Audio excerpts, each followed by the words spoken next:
جی بسم اللہ الرحمن الرحیم۔ سیکنڈ ایئر اردو لازمی سبق قرطبہ کا قاضی مصنف ہے سید امتیاز علی تاج۔ صنف ادب کے اعتبار سے یہ ایک ڈرامہ ہے۔ اس میں جن کرداروں نے حصہ لیا وہ قاضی جو کہ یحییٰ بن منصور، زبیر جو ہے وہ قاضی کا فرزند بنا، حلاوہ زبیر کی دائیہ اماں، عبداللہ جو ہے ایک خانہ زاد ہے، اور اس کے علاوہ ناظر عدالت کے 4 افسر، اور پیچھے ہجوم کی آواز اور منظر کا آغاز ہوتا ہے۔ چونکہ ہم نے یہ سبق جو ہے باقاعدہ ریڈنگ اس کی کر لی ہوئی ہے، تو یہاں پر میں آپ کو اس پورے ڈرامے کی ایک طرح سے خلاصہ جو ہے وہ بیان کرنے لگا ہوں۔ جیسے جیسے اب آگے بڑھیں گے تو میں آپ اس کو صرف سنتے جائیں گے تو انشاءاللہ سبق کے اندر جو چیزیں ڈسکس ہو رہی ہیں اس کا جو ہے وہ جب خلاصہ آپ کے ذہن میں آ جائے گا، ریڈنگ آپ نے پراپرلی ایک دفعہ دوبارہ کر لینی ہے، لیکن سننے سے آپ کو خلاصہ جو ہے بالکل تیار ہو جائے گا۔ تو آج کا سبق جو ہے ایک طرح سے سبق خلاصے پر مشتمل ہے، اور اس کا سبق کا چونکہ سمارٹ سلیبس میں بھی یہ ہے اور اس کا خلاصہ بھی بڑا اہم ہے، اور اکثر ایسے اسباق جن کا تعلق جو ہے وہ صنف ادب ڈرامہ یا افسانے سے ہوتا ہے تو اکثر ان کے خلاصہ جو ہے وہ پیپر میں پوچھا جاتا ہے۔ تو آغاز کرتے ہیں۔ غرناطہ میں قاضی یحییٰ بن منصور کے مکان کا ایک ایوان ہے، اور جس کے دریچوں میں شہر کے چوک پر نظر پڑ سکتی ہے۔ گلی کی دوسری طرف ایک چھوٹا سا دروازہ ہے جس میں سلاخیں لگی ہوئی ہیں۔ بائیں ہاتھ پتھروں کا بنا ہوا زینہ اوپر کے دروازے تک پہنچتا ہے۔ اوپر کے کمرے کی کھڑکی ایوان میں کھلتی ہے۔ ایوان میں بڑی میز پڑی ہوئی ہے۔ یہ ابھی صرف منظر نگاری ہو رہی، یعنی کہ یہاں سے یہاں تک، اور کھڑکی ایوان کی طرف جو ہے وہ کھلتی ہے۔ اوپر ایوان میں دراصل ایک میز بھی ہے جس پر شمعدان رکھا ہوا ہے۔ میز کے قریب ایک بینچ اور چند کرسیاں پڑی ہوئی ہیں۔ دیواروں پر اسلحہ اور جانوروں کے سر لگے ہوئے ہیں۔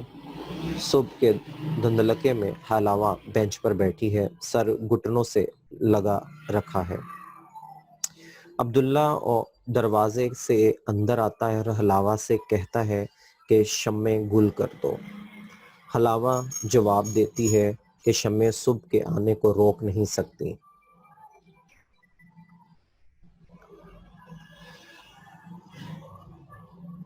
حلاوہ دکھ سے کہتی ہے کیسی کالی صبح ہے، اے میرے رب کیسی کالی صبح ہے۔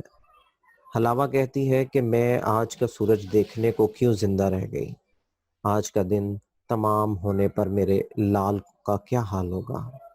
عبداللہ غصے سے کہتا ہے کہ زندہ ہوگا، لمبی عمر پائے گا، ہم دونوں کو قبر کے شگاف میں اتارے گا۔ حلاوہ مایوسی کے انداز میں کہتی ہے کہ آج سولی پر اس کی لاش لٹکتی رہ جائے گی۔ عبداللہ کہتا ہے کہ پورے قرطبہ میں ایک شخص بھی ایسا نہیں جو زبیر کو پھانسی دینے کے لیے تیار ہو۔ حلاوہ کہتی ہے کہ قاضی کا حکم تو پھر حکم ہے، جس کو بھی ہوا اسے پورا کرنا ہے۔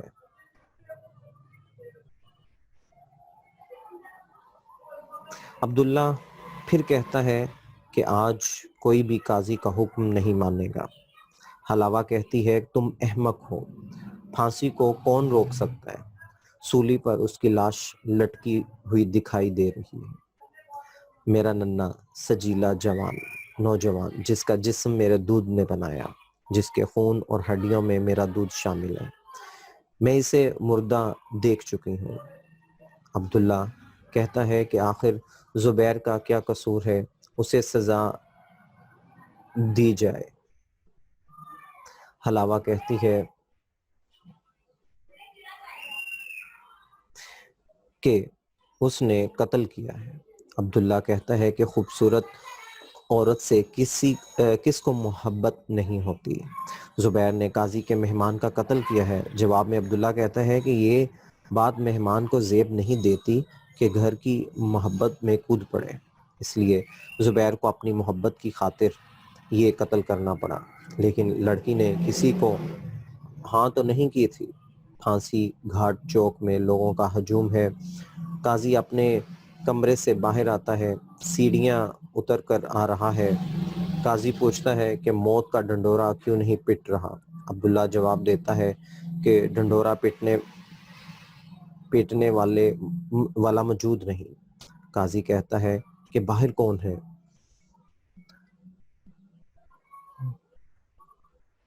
تقریباً اب ہم یہاں تک پہنچیں گے. تو عبداللہ کہتا ہے کہ حضور ایسا کوئی نہیں جو آج آپ کے فتوے کی تعمیل کرے. ویسے میرے سوا قرطبہ کے سارے مرد باہر موجود ہیں. قاضی کہتا ہے کہ کیا تو تیار ہے؟ جواب میں عبداللہ کہتا ہے کہ نہیں, یہ کام یا تو آپ خود کریں یا ابلیس آپ کے حکم کی تعمیل کر سکتا ہے. قاضی نے بات نہ سنی لیکن اسے شک ہو گیا. قاضی کہنے لگا کہ ناظر عدالت کے آدمی کہاں ہیں؟ نچلی منزل میں. حلاوہ قاضی کے پاس آتی ہے اور اسے مخاطب کرتی ہے کہ میری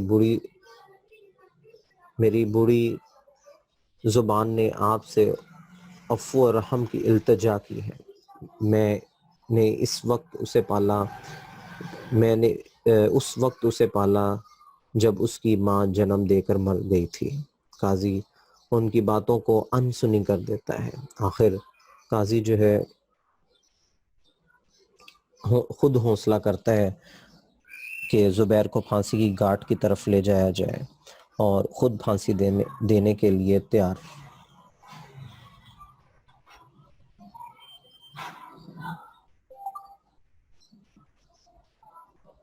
جی ہم تقریباً یہاں تک جو ہے وہ پہنچے. تو زبیر کو پھانسی گھاٹ پر پہنچایا جاتا ہے. ہر طرف خاموشی چھا جاتی ہے. کو سے رحلت بچنا شروع ہو جاتا ہے. زبیر اپنے باپ کے ہاتھ کو چومتا ہے. تھوڑی دیر کے بعد تختہ دار کھینچ دیا جاتا ہے. زبیر کا وجود لٹک جاتا ہے. قاضی سر جھکائے واپس آ جاتا ہے. اس کا وجود کانپ رہا ہوتا ہے. وہ اپنے آپ کو کمرے میں بند کر لیتا ہے اور حلاوہ کہتی ہے کہ یہ دروازہ اب کبھی نہیں کھلے گا. اب ہم قاضی کو کبھی نہ دیکھ سکیں گے, کبھی زندہ نہ دیکھ سکیں گے.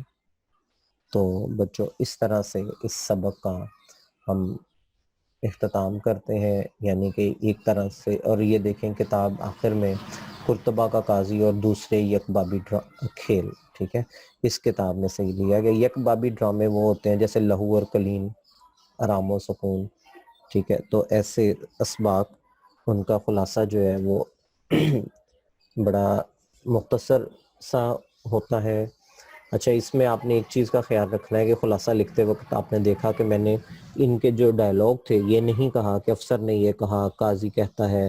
یعنی اس انداز میں مکالماتی انداز آپ کا نہیں ہونا چاہیے, آپ کا بیانی انداز ہونا چاہیے. آپ بیان کر رہے ہیں, یعنی جو سبق میں آپ نے پڑھا اس کو آپ نے اپنے الفاظ میں بیان کیا, جیسا کہ ابھی میں نے آپ کے سامنے جو ہے وہ خلاصہ بیان کیا.